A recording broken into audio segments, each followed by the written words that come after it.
William Shakespeare wrote, "A man can die but once." Raymond Hubbard would beg to differ. We have 4 good legs between us. We're made for each other. Yes, there you go. Go, boy.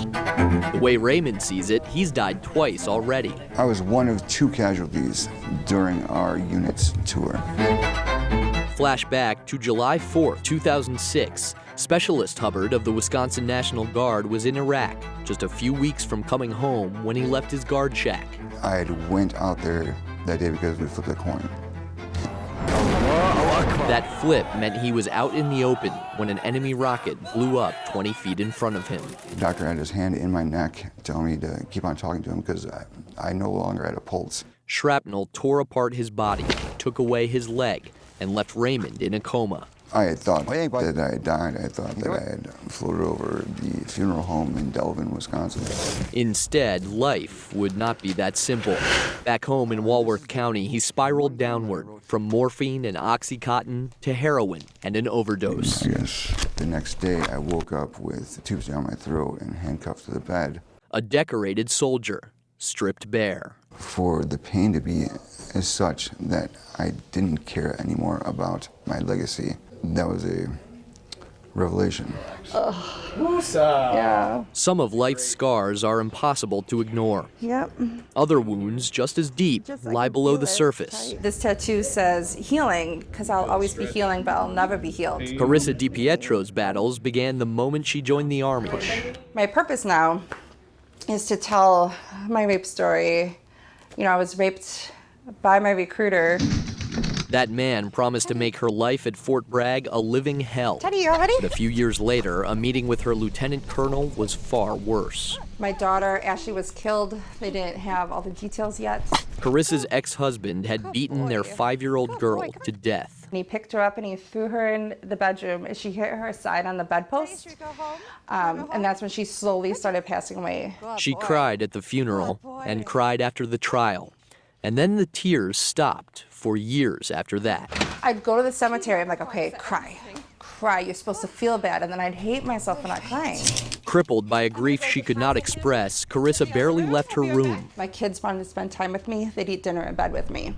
Until she saw a flyer at the Milwaukee VA for something called Feast of Crispian. Hope that will be like the entering. It was literally life-changing. I realized I was missing the camaraderie of the military. Mama, mama, can't you see? Far from the deserts of Iraq, What the Corps has done to me. the mountains of Afghanistan, Put a rifle in my hand. or the jungles of Vietnam, Fall behind and kill a man. America's wars of the past 50 years If I die in a combat zone, are still playing out box me up and send me home. on a basement stage at UWM. Home. But the weapons in this fight are the words of William Shakespeare. Thus hath bestirred thee. What's amazing to me is that it's still relevant today, those words from 400 years ago. Macbeth shall sleep no more. Feast of Crispian is a nonprofit organization where professional actors use the bard's language as therapy The innocent sleep. to unlock deep-seated trauma and The pain. raveled sleeve of care. So there's a scene for whatever situation you're going through. Light. Maybe say things about getting drunk And take a punch at the chaplain. and losing your stripe by using Cassio's words to say them instead of your own. Petition, Iago. And in the safety of this space, maybe share some of your own words, too. Yeah. There was some question that they asked, and I said I was raped by my recruiter. And it was just something I haven't said since 1999. I haven't told my husband, I haven't told my therapist, and they tell us. When they tell their stories, it's as if that weight gets spread around by everybody who's hearing it. This crowd. And now, a wider audience than ever before will be listening. These aren't people pretending to have lived this. These are people who've lived it. And that's a very different sort of thing. I came back with guilt, shame. With the backing of the Milwaukee Rep, they're hosting the first ever National Veterans Theater Festival. 20 feet high. A series of shows that puts the spotlight on the vets' own experiences in their own voices. It's given me more of a sense of my calling and why I've died twice and coming back. He killed himself as well. Feast of Crispian gets its name from a speech in which Shakespeare coined the phrase band of brothers.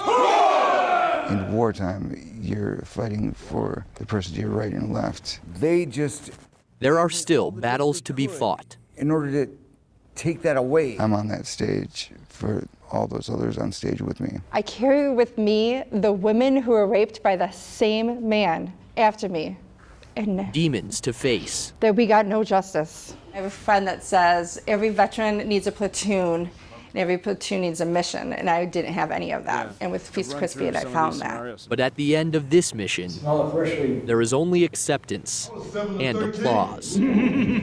Carl Deffenbaugh, Fox 6 News. You win.